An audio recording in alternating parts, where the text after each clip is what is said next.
Saya Delvianesti Kalinda dan kelompok saya akan memaparkan proposal tentang penggunaan media sosial sebagai informasi agenda desa. Publikasi menjadi hal yang sangat penting dalam mengenalkan ataupun mempromosikan potensi dari suatu daerah apapun itu, baik itu potensi sumber daya manusia maupun potensi sumber daya alam.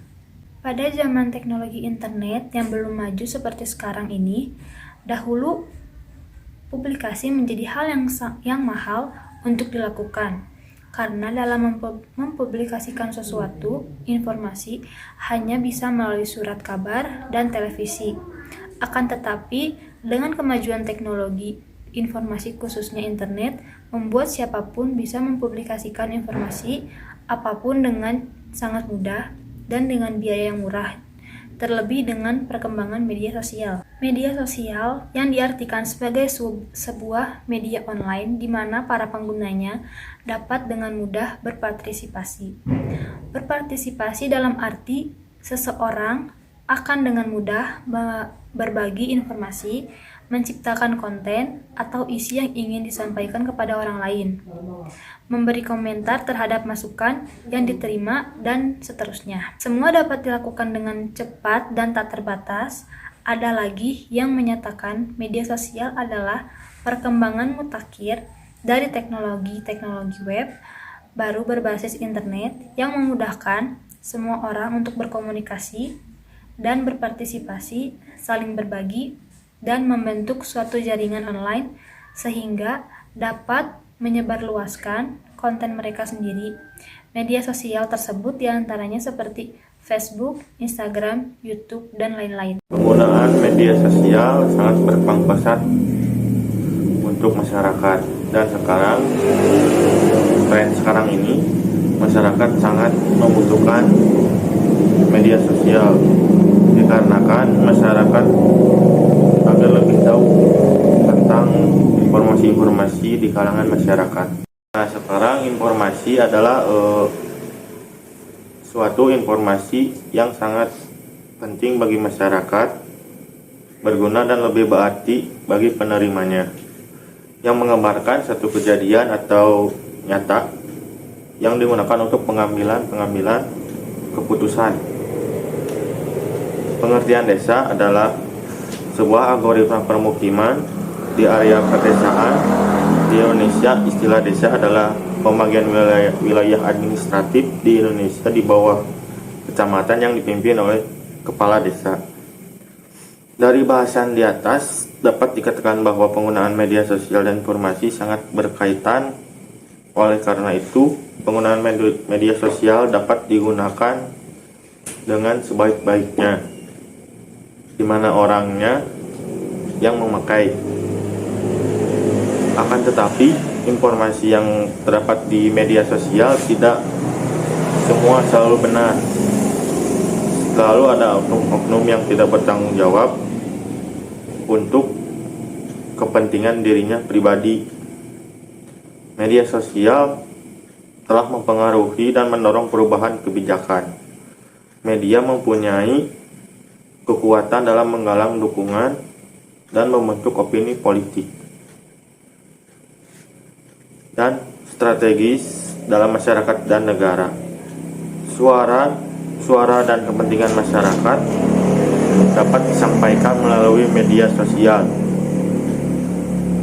Kehadiran media sosial juga sangat mempengaruhi masyarakat dalam mendorong perubahan kebijakan. Kelompok konstituen memanfaatkan media sosial dengan baik bagi berbagai kegiatan seperti kampanye.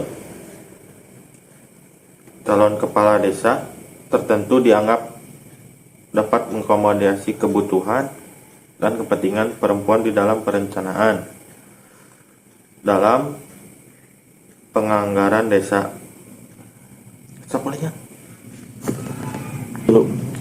Media sosial juga seperti WhatsApp sangat berguna bagi masyarakat karena digunakan untuk pemilihan kepala desa, ketua RT atau RW dalam pemilihan umum. dan pemilihan umum.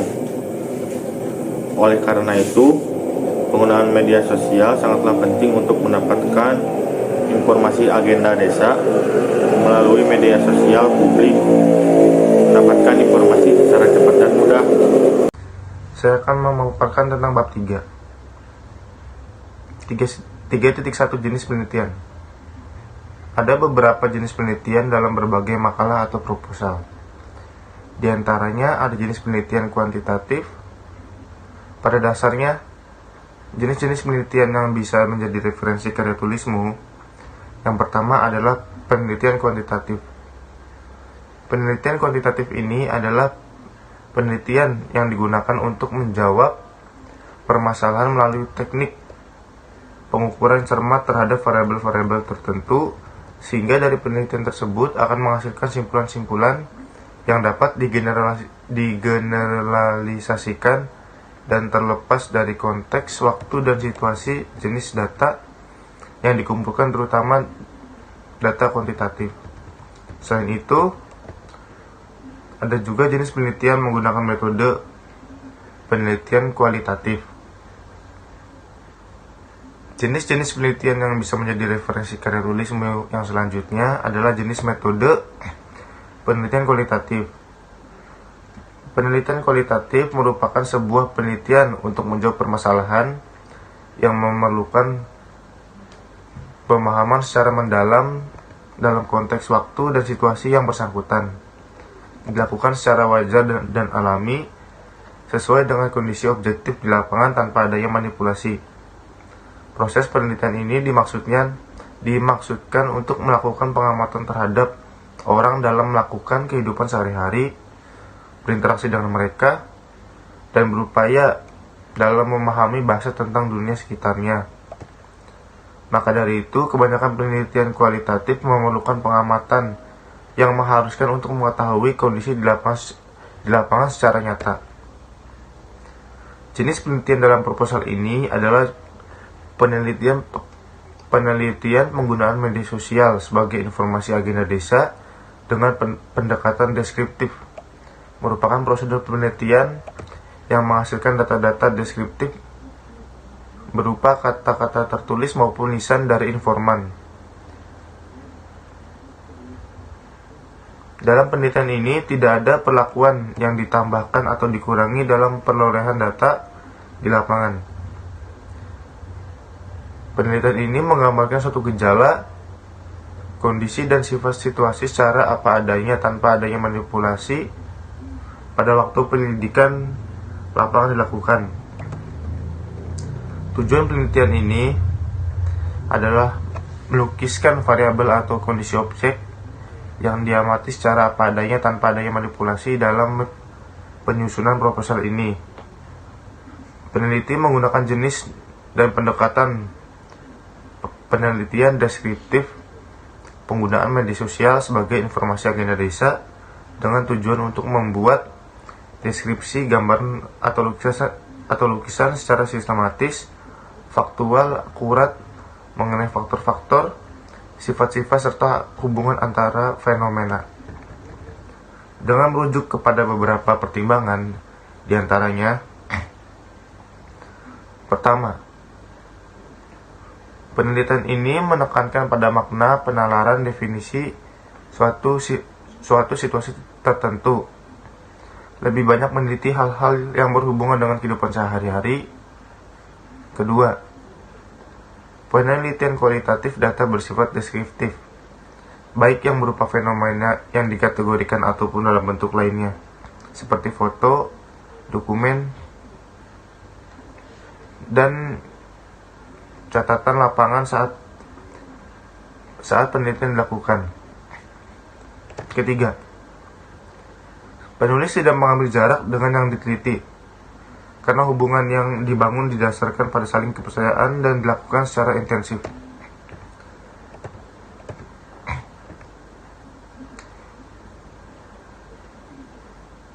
Studi pustaka.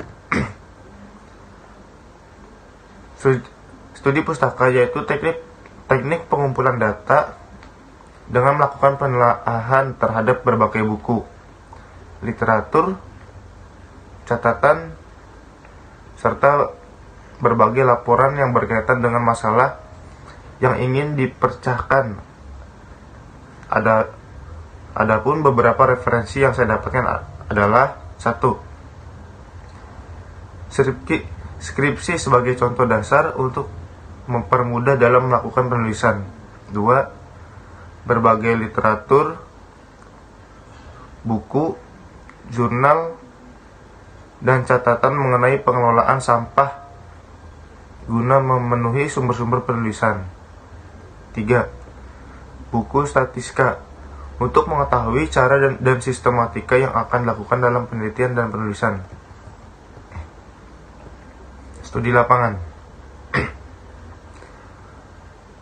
Studi lapangan yaitu pengumpulan data yang diteliti dengan melihat secara langsung objek yang diteliti melalui 1. Angket, yaitu memberikan daftar pertanyaan-pertanyaan tertulis yang diberikan kepada responden yang telah ditemukan. Jenis angket tersebut adalah daftar pertanyaan tertutup, di mana jawaban pertanyaan sudah disebutkan oleh peneliti. Teknik observasi. Ada beberapa alasan mengapa teknik observasi atau pengamatan digunakan dalam penelitian ini. Pertama, pengamatan didasarkan atas pengalaman secara langsung. Kedua, pengamatan memungkinkan peneliti untuk melihat dan mengamati sendiri. Ketiga, kemudian mencatat perilaku dan kejadian sebagaimana yang terjadi pada keadaan sebenarnya. Dengan teknik ini, peneliti mengamati aktivitas sehari-hari objek penelitian, karakteristik fisik, situasi sosial, dan perasaan pada waktu menjadi bagian dari situasi tersebut. Selama peneliti di lapangan, peneliti dapat menyempitkan lagi penelitiannya dengan melakukan observasi selektif. Sekalipun demikian, peneliti masih terus melakukan observasi deskriptif sampai akhir pengumpulan data. Teknik interview atau wawancara. Teknik wawancara yang digunakan dalam penelitian ini adalah wawancara mendalam. Artinya, peneliti mengajukan beberapa pertanyaan secara mendalam yang berhubungan dengan bagaimana pelaksanaan layanan. Teknik dokumentasi. Teknik dokumentasi adalah laporan penulis yang digunakan untuk mengumpulkan data-data yang berkaitan dengan pembahasan melalui pencatatan dokumen yang menyangkut data-data tentang konseling diantaranya jumlah guru dan siswa, grafik perkembangan siswa, buku rapot, catatan perkembangan, buku pelajaran, perkembangan sekolah, administrasi sekolah, fasilitas, dan untuk memperoleh data tentang absensi murid yang berlaku di sekolah tersebut.